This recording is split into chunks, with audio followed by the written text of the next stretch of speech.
സമൂഹ മാധ്യമങ്ങളിൽ പോസ്റ്റ് ചെയ്യുന്ന വീഡിയോയിൽ നിന്ന് നിങ്ങളുടെ മുഖം ദുരുപയോഗം ചെയ്യപ്പെടുന്നില്ല എന്ന് ഉറപ്പിച്ചു പറയാൻ സാധിക്കുമോ?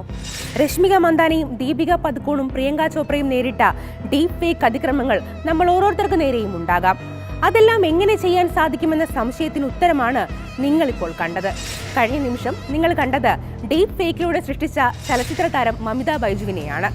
ഇത്രയേ ഉള്ളൂ. ഇത്ര തന്നെ സുരക്ഷിതത്വമേ നമുക്ക് ഈ സൈബർ എടുത്തുള്ളൂ. വിനോദാടിസ്ഥാനത്തിൽ നിർമ്മിക്കപ്പെട്ട നിരവധി വീഡിയോകൾക്കൊപ്പമാണ് ഇലോൺ മസ്കിന്റെ ഡീപ് ഫേക്ക് പ്രചരിപ്പിച്ച വ്യാജ ക്രിപ്റ്റോ കറൻസി തട്ടിപ്പ് നടത്തിയതും. വർഷങ്ങൾക്ക് മുൻപേ ഈ സംഗീതം ലോകത്തിന്റെ പല ഭാഗങ്ങളിലും വിവാദമായിട്ടുണ്ട്. മറ്റേതൊരു മേഖലയിലെയും പോലെ തന്നെ സ്ത്രീകളാണ് ഇതിലേറെയും ചൂഷണം ചെയ്യപ്പെടുന്നത്. പല കേസുകളിലും ഇത്തരം വീഡിയോ പ്രചരിപ്പിച്ചവരെ കസ്റ്റഡിയിലെടുത്തിരുന്നെങ്കിലും ദൃശ്യങ്ങളുടെ ഉറവിടം കണ്ടെത്താനായിരുന്നില്ല. മുഖഭാവങ്ങളും ചലനവും വിശകലനം ചെയ്തും ശബ്ദവും ചുണ്ടിന്റെ ചലനവും തമ്മിലുള്ള വ്യത്യാസം കണ്ടെത്തിയും വീഡിയോയിൽ നിഴൽ സാന്നിധ്യം ഉണ്ടോ എന്ന് പരിശോധിച്ചുമൊക്കെ ഡീപ് ഫേക്ക് തിരിച്ചറിയാൻ ശ്രമിക്കാം. ഇത്തരത്തിലുള്ള ലൂപ്പ് ഹോളുകൾ പോലും ഇല്ലാതെ ഡീപ് ഫേക്കുകൾ നിർമ്മിക്കാൻ സാധിക്കുമെന്നത് ഭയപ്പെടുത്തുന്ന പ്രധാന വസ്തുതയാണ്. ഡീപ് ഫേക്കുകൾ കണ്ടെത്താനുള്ള സോഫ്റ്റ്വെയർ ടൂളുകൾ നിർമ്മിക്കുന്നത് AI ആണെന്നുള്ളതാണ് കൗതുകം.